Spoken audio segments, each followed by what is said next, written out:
ఇటీవల కాలంలో Instagram, యూట్యూబుల్లో popularity ఉన్న కొంతమంది వ్యక్తులు కేవలం రూ. 10 లేదంటే రూ. 100 కడితే చాలు మీ అదృష్టం బాగుంటే కారు, బైక్, ఐఫోన్ లేదా ఫ్లాట్ గెలుచుకోవచ్చు అంటూ చాలా ప్రకటనలు గుప్పిస్తున్నారు కదా. సామాన్య ప్రజల ఆశలను పెట్టుబడిగా మార్చుకొని లక్షలాది రూపాయలు వసూలు చేస్తున్నారు వీరంతా. తీరా డ్రా తీశాక అవి తమ అనుచరులకే దక్కేలా సెట్టింగ్స్ చేసుకుంటున్నారని పోలీసుల విచారణ కూడా తేలింది.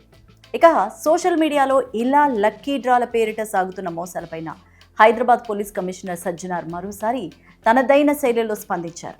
ప్రజలను బురిడి కొట్టిస్తున్న లక్కీ డ్రా ఇన్ఫ్లుయెన్సర్స్ గుట్టు రట్టు చేస్తూ ఓ యువకుడు రూపొందించిన వినూత్న అవగాహన వీడియోను ఆయన షేర్ చేశారు.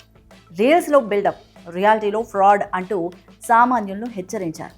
ప్రస్తుతం సోషల్ మీడియాలో కొంతమంది ఇన్ఫ్లుయెన్సర్స్ కార్లు, ఐఫోన్లు, ఫ్లాట్లు ఇస్తామంటూ రూ. 10, రూ. 100 లక్కీ డ్రా దందాన్ని నడిపిస్తున్నారు.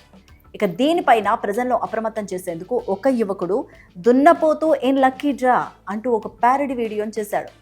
రూ. 10 కడితే చాలు మీ అదృష్టం కనుక బాగుంటే దున్నపోతు వస్తుంది అంటూ వ్యంగ్యంగా సాగిన ఈ వీడియో ద్వారా అసలు ఇలాంటి లక్కీ డ్రాలే ఇల్లీగల్ అని, వీటిని నమ్మితే డబ్బులతో పాటు జైలు శిక్ష కూడా అనుభవించాల్సి వస్తుందని ఆ యువకుడు అద్భుతంగా వివరించాడు. ఇక ఈ అవగాహన వీడియోను సజ్జనార్ ప్రశంసిస్తూ తన ట్విట్టర్ ఖాతాలో పోస్ట్ చేశారు.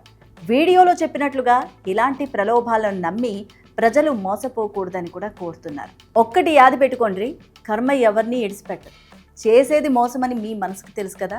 చట్టాన్ని లైట్ తీసుకుంటే చివరకు సీన్ సితార్ అవుతుంది అంటూ తనదైన మార్క్ హెచ్చరిక జారీ చేశారు. ముఖ్యంగా డబ్బుల కోసం ప్రజలను దోచుకునే ఇన్ఫ్లుయెన్సర్స్ పై the prize chits and money circulation schemes banning act 1978 ప్రకారం కఠిన చర్యలు తీసుకుంటామని కూడా వార్నింగ్ ఇచ్చారు సజ్జనార్.